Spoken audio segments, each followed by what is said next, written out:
Bom, hoje vamos ver então o capítulo 16 do livro de Mateus. Na postagem anterior nós trabalhamos alguns conteúdos posteriores à morte de João Batista, quando Jesus saiu ainda a pregar e a promover curas em meio à multidão. E essa então é a última cruzada entre o povo que Jesus faz, porque logo em seguida ele começa a se afastar da multidão. E aí ele vai se dedicar mais aos 12, já numa preparação para a sua crucificação, onde ele teria que deixar o legado preparado para que depois os 12 dessem conta. Já agora no capítulo 16 e 17 e 18, nessa fase da paixão de Cristo, então Jesus se dedica a bater forte na hipocrisia religiosa e trabalha no caráter dos 12 discípulos, porque eles não podem ser como os outros, né, egoístas, gananciosos pelo poder. Eles têm que ser coerentes, desapegados de tudo e de todos, ou seja, cada um carregar a sua cruz. Então esse capítulo ele se inicia com mais uma tentação por parte dos fariseus e saduceus, que de novo chegam a Jesus pedindo um sinal. E Jesus lhes diz que assim, eles conseguem ver os sinais do tempo físico, né? Eles conseguem ver quando vai chover, quando o tempo vai estar bom, mas não conseguem discernir os sinais dos tempos, que na prática já constavam das escrituras desde os profetas, né? Era só uma questão de abrir os olhos e ver. E aí, mais uma vez, Jesus usa a referência que nós já vimos anteriormente, onde ele diz que o único sinal que lhe será dado será o de Jonas, né? E ele já abordamos esse conteúdo no passado, e aqui ele só faz a referência, também não explica. Mas é aquela referência com relação a que Jonas, a partir de Jonas, os ninivitas se arrependeram, e então eles se levantariam contra os mestres atuais, que mesmo com os prodígios e sinais de Jesus não creram que ele era o Filho de Deus. Se afastando então daqueles fariseus, os discípulos haviam se esquecido de levar pão para se alimentarem, né? E nesse contexto, Jesus lhes disse que vede e acautelai-vos do fermento dos fariseus e dos saduceus. Aqui ele estava fazendo uma referência ao que tinha acontecido, né? Para que eles não se deixassem levar por aquilo que era passado pelos fariseus e saduceus. Só que eles, na verdade, ficaram meio que sem entender, achavam que Jesus estava falando do fermento dos pães e fazia referência ao fato deles não terem levado o alimento. Quando Jesus percebeu isso, logo lhes chamou a razão, né? Vocês não lembram da multiplicação dos 5 pães e 2 peixes, que alimentaram mais de 5.000 homens, e do outro episódio dos 7 pães, que acabaram alimentando 4.000 homens, e tanto de cestos que sobraram? Então como é que vocês não entendem que o que eu estou falando agora não tem nada a ver com pão? E aí os discípulos então, Jesus repetiu, né, para eles se acautelarem com relação ao fermento dos fariseus e saduceus. Aí eles entenderam que ele não estava falando do pão propriamente dito, mas sim da doutrina que fariseus e saduceus estavam impondo. Depois Jesus questiona os seus discípulos para que eles trouxessem a ele o que eles ouviam de como as pessoas reagiam com relação a Jesus, quem achava que ele era, né? E aí os discípulos dizem que alguns diziam que ele era João Batista, outros que ele era Elias, outros Jeremias ou algum dos outros profetas. E aí Jesus interpela diretamente a eles: mas e vocês? Quem vocês acham que eu sou? E aí então Pedro logo disse que tu és o Cristo, o Filho do Deus vivo. Então ele declarou, essa é a confissão de Pedro, mostrando de pronto, né, a fé e a crença que ele tinha de que Jesus era o Filho de Deus. E aí então Jesus afirma para ele no versículo 17: bem-aventurado és, Simão, porque não foi nem a carne nem o sangue que te revelaram isso, mas meu Pai que está nos céus. E continua no versículo 18: também eu te digo que tu és Pedro, e sob esta pedra edificarei a minha igreja, e as portas do inferno não prevalecerão contra ela. Aqui então, o que Jesus está dizendo?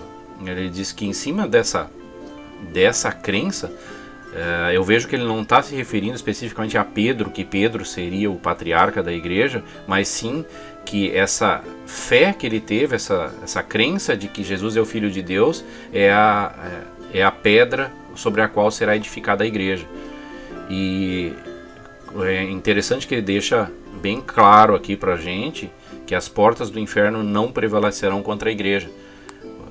Ou seja, hoje a gente vive tempos difíceis onde de todo lado se vê ataques à igreja, à instituição e a Jesus e todas as doutrinas que nós encontramos na palavra de Deus. E às vezes a gente até desanima, parece que assim tá tudo indo contra e que a igreja está cada vez menor. Então, primeiro ponto aqui, igreja, quando a gente fala, não é a casinha, não é uma determinada doutrina, não é uma determinada religião cristã. A igreja é o corpo de Cristo, são todos aqueles que são salvos. O conjunto dessas pessoas é o que a Bíblia sempre chama de igreja, quando se vê igreja escrito com, inclusive com I maiúsculo em diversas oportunidades. Então, essa declaração de Jesus de que o inferno não vai prevalecer contra a igreja também não quer dizer que a gente vai estar sempre seguro. A gente vai passar por dificuldades e mais próximo à tribulação as coisas vão piorar, mas aqueles que escolheram uma vida com Deus serão salvos. Então, ou seja, onde é que o inferno não prevalece sobre a igreja? É que não vai conseguir levar essas almas para o inferno. Tá? E aí Jesus continua dizendo: dar-te-ei as chaves do reino dos céus, o que ligares na terra será ligado nos céus, e o que desligares na terra será desligado nos céus. E aí no final, no versículo 20, no final desse trecho, Jesus adverte os discípulos para que eles não dissessem para ninguém que ele era Cristo. É intrigante essa afirmação, né? Mas por quê? Jesus não queria que as pessoas fossem obrigadas ou insistentemente levadas a concluir que ele era o Filho de Deus. Ele queria que, com base em tudo que estava sendo feito, todos os sinais que estavam sendo mostrados, que as pessoas chegassem a essa conclusão por obra do Espírito, né? E que não fossem convencidas de forma mundana de que Cristo era o Filho de Deus. Então, por isso que ele não queria que as pessoas ficassem dizendo especificamente que ele era o Cristo. Primeiro, para não chamar o foco para ele enquanto pessoa que estava em carne na terra, e segundo, porque isso era atribuição do Espírito, trazer essa conclusão às pessoas. No trecho seguinte, aqui do capítulo 16, Jesus então prediz a sua morte e ressurreição. E ele começa a mostrar aos discípulos que ele precisava ir a Jerusalém e começaria a sofrer muitas coisas por parte dos anciãos, dos principais sacerdotes e escribas, e no final ele acabaria sendo morto e depois ressuscitaria no terceiro dia. E esse conteúdo Jesus foi trazendo até o final do seu ministério, sempre mostrando aos discípulos que isso iria acontecer. E parece que a gente vai ver mais para o final, depois, a dificuldade na morte de Jesus de crer que a ressurreição viria logo em seguida.